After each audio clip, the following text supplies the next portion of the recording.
ಒಳ್ಳೆಯ ಕೆಲಸಗಳನ್ನು ಮಾಡೋದ್ರ ಮುಖಾಂತರ ಮತ್ತೆ ಬರುವಂಥ ಕೇಂದ್ರದಲ್ಲಿ 3ನೇ ಬಾರಿಗೆ ನಮ್ಮ ನೆಚ್ಚಿನ ಪ್ರಧಾನಮಂತ್ರಿಗಳಾದಂಥ ನರೇಂದ್ರ ಮೋದಿಜಿಯವರು 3ನೇ ಬಾರಿಗೆ ಪ್ರಧಾನಮಂತ್ರಿಗಳಾಗುವಂಥದ್ದಕ್ಕೆ ಮತ್ತೆ ಇವತ್ತು ಬೆಳಗಾವಿ ಜಿಲ್ಲೆ ಒಂದು ಸಪೋರ್ಟ್ ಆಗಿದೆ.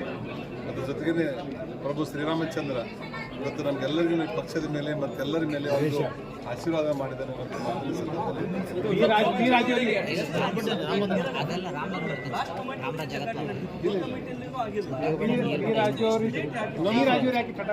ಇಲ್ಲ, ಯಾರು ಆಟ ಹಿಡಿದಿಲ್ಲ. ಎಲ್ಲರೂ ಸರ್ವಸಮ್ಮತದ ಅಭ್ಯರ್ಥಿಯಾಗಿನೇ ಬಂತು. ಸರ್, ಗೊಂದಲ ಯಾರಲ್ಲಿತ್ತು? ನಿಮ್ಮಲ್ಲಿತ್ತ ಅಥವಾ ಯಾರಲ್ಲಿತ್ತು? ಎಲ್ಲರೂ ಒಗ್ಗಟ್ಟಾಗಿನೇ ಅಭ್ಯರ್ಥಿಗಳನ್ನ ನಾವು ಮಾಡಿರುವಂತದ್ದು. ಯಾರ್ದು ಸೃಷ್ಟಿ ಮಾಡಿದ್ದಾರೆ. ಅತ್ಯಂತ ಎಲ್ಲರೂ ಸಹಿತ ಇದೇ ಕ್ಯಾಂಡಿಡೇಟ್ಗಳಿಗೇ ಸಪೋರ್ಟ್ ಮಾಡಿರುವಂಥದ್ದು ಒಂದು ಸಂತೋಷದ ವಿಷಯ ಅಂತ ಹೇಳ್ಬೋದು. ಅದ್ರ ಸಲುವಾಗಿ ಯಾರೂ ಸಹಿತ ಇದರಲ್ಲಿ ಗೊಂದಲ ಮಾಡಲಾರ್ದೇನೆ ಇದನ್ನ ಅವ್ರು 2 ಅಭ್ಯರ್ಥಿಗಳ ಹೆಸರನ್ನು ಹೇಳಿದ್ದಾರೆ. ಇವತ್ತೆಲ್ಲರೂ ಅದಕ್ಕೆ ಸಪೋರ್ಟ್ ಮಾಡಿ ಆರಿಸ್ತೀವಿ. ಇಲ್ಲ, ಬೇಡಿಕೆ ತಪ್ಪೇನಲ್ಲ, ಸಲಹೆ ಮಾಡುವಂಥದ್ದು ಏನು ತಪ್ಪೇನಲ್ಲ. ಅವರು ಮಾಡಿದ್ದಾರೆ. ಮತ್ತು ಇನ್ನೂ ಇಷ್ಟಕ್ಕೇನೆ ಚುನಾವಣೆ ಮುಗಿಲಿಲ್ಲ, ಇವತ್ತಿಗೆ ರಾಜಕಾರಣ ಮುಗಿಲಿಲ್ಲ. ಬರುವಂಥ ದಿವಸದಲ್ಲಿ ಸಾಕಷ್ಟು ನಮಗೆ ಅನುಕೂಲತೆಗಳು ಬರ್ತದೆ. ಆ ಸಂದರ್ಭದಲ್ಲಿ ಮತ್ತು ಆ ಸಮಾಜಕ್ಕೂ ಮತ್ತು ಇನ್ನುಳಿದಿರುವಂಥ ಸಮಾಜಕ್ಕೂ ಸಹಿತ ನಮ್ಮ ಪಕ್ಷ ಗಣನೆಗೆ ತೆಗೆದುಕೊಂಡು ಚುನಾವಣೆ ವೀಕ್ಷಕರಾಗಿ ಬರುವ ಮೂಲಕ ಎಲ್ಲರೂ ಮುರುಗೇಶ್ ನಿರಾಣಿ ಬೆಳಗಾವಿ ಲೋಕಸಭೆ ಪಂಚಮಸಾಲಿ ಸ್ಪರ್ಧೆ ಮಾಡ್ತಾರೆ. ಭಾಳ ಸಲ ಕೇಳಿರ್ಬೋದು, ನಾನು ಲೋಕಸಭಾ ಚುನಾವಣೆಯ ಅಭ್ಯರ್ಥಿ ಅಲ್ಲ, ನಾನೊಬ್ಬ ಪಕ್ಷದ ಶಿಸ್ತಿನ ಸಿಪಾಯಿ.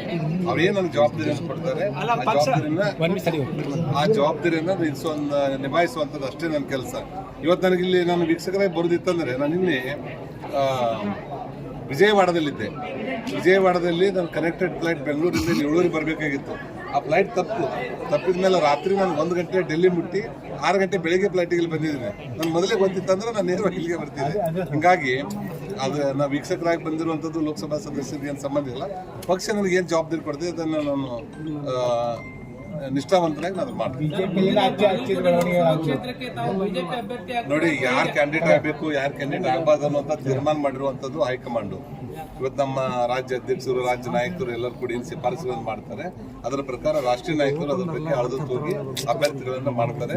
ಯಾರು ಒಬ್ಬರಿಗೂ ಗೊತ್ತಿಲ್ಲ ಯಾರು ಅಭ್ಯರ್ಥಿ ಆಗ್ತಾರೆ ಅನ್ನೋಂಥದ್ದು. ಮತ್ತು ಈಗಾಗಲೇ ಇರುವಂಥ ಲೋಕಸಭಾ ಸದಸ್ಯರು ಒಳ್ಳೆ ಕೆಲಸಗಳನ್ನು ಮಾಡಿದ್ದಾರೆ. ಹಿಂದಿರುವಂಥ ದಿವಂಗತ ಸುರೇಶ್ ಅಂಗಡಿ ಅವರು ಸಹಿತ ಒಳ್ಳೆ ಕೆಲಸ ಮಾಡಿದ್ದಾರೆ. ಅದ್ರ ಸಲುವಾಗಿ ಅವ್ರು ಏನು ನಿರ್ಧಾರ ತಗೋತಾರೆ ನೋಡೋಣ.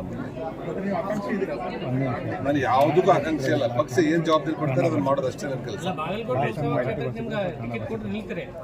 ಪಕ್ಷ ಏನು ಜವಾಬ್ದಾರಿ ಕೊಡ್ತೇನೆ ಅದನ್ನು ನಿಲ್ತೇನೆ.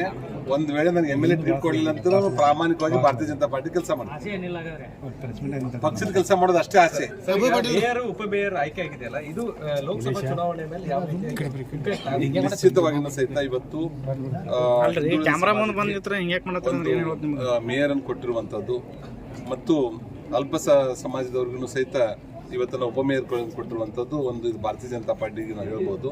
ಮೊನ್ನೆ ನಡೆದಿರುವಂತ ರಾಜ್ಯಸಭೆಯಲ್ಲಿ ಬೇರೆ ಪಾರ್ಟಿದವ್ರು ಯಾವ ರೀತಿ ಒಂದು ಪೇಮೆಂಟ್ ಶೀಟ್ ಮಾಡ್ತಿರೋ ನಿಮಗೆಲ್ಲ ಗೊತ್ತಿದೆ. ನಮ್ಮ ನಾರಾಯಣ ಸಾಹೇಬ್ ಬಾಂಡ್ವೇಜಿ ಅವರು ಕಳೆದ 50 ವರ್ಷದಿಂದ ಸತತವಾಗಿ ಭಾರತೀಯ ಜನತಾ ಪಾರ್ಟಿಯ ಶಿಸ್ತಿನ ಸಿಪಾಯಿಯಾಗಿ ನಿಷ್ಠಾವಂತ ಕಾರ್ಯಕರ್ತನ ಕೆಲಸ ಮಾಡಿದ್ದಾರೆ. ಅವರಿಗೆ ಅಂತವ್ರನ್ನ ಗುರುತಿಸಿ ಕಪಾಟದ ಅಧ್ಯಕ್ಷರನ್ನ ಪಕ್ಷ ಮಾಡಿದೆ, ಹಿಂದೆ MLC ಅಧ್ಯಕ್ಷರನ್ನ ಮಾಡಿದೆ. ಇವತ್ತು ರಾಜ್ಯಸಭಾ ಅವ್ರು ನಾಮಿನೇಷನ್ ಮಾಡಬೇಕಾದ್ರೆ ಅವ್ರು ಫೋನ್ ಮಾಡಿ ಹೇಳೋರಿಗೆ ಅವ್ರಿಗೆ ಗೊತ್ತಿಲ್ಲ. ನಿಜವಾಗಿ ಅವ್ರ ಅಭ್ಯರ್ಥಿ ನಾನು ಅಭ್ಯರ್ಥಿ ಆಗ್ತೀನಿ ಅನ್ನೋದೇ ಅವ್ರಿಗೆ ಗೊತ್ತಿಲ್ಲ. ಸರ್ಪ್ರೈಸ್ ಅವ್ರಿಗೆ ಹೇಳಿದಾಗ ಈ ರೀತಿ ಭಾರತೀಯ ಜನತಾ ಪಾರ್ಟಿ ಕಟ್ಟಕಡೆ ಮನುಷ್ಯನಿಗೆ ಯಾರ ಪಕ್ಷದಲ್ಲಿ ನಿಷ್ಠೆಯ ಕೆಲಸ ಮಾಡ್ತಾರೆ ಅವ್ರನ್ನ ಗುರುತಿಸಿ ಅವ್ರ ಮೇಲೆ ತರುವಂಥ ಕೆಲಸ ಪಕ್ಷ ಮಾಡ್ತಾ ಇದೆ.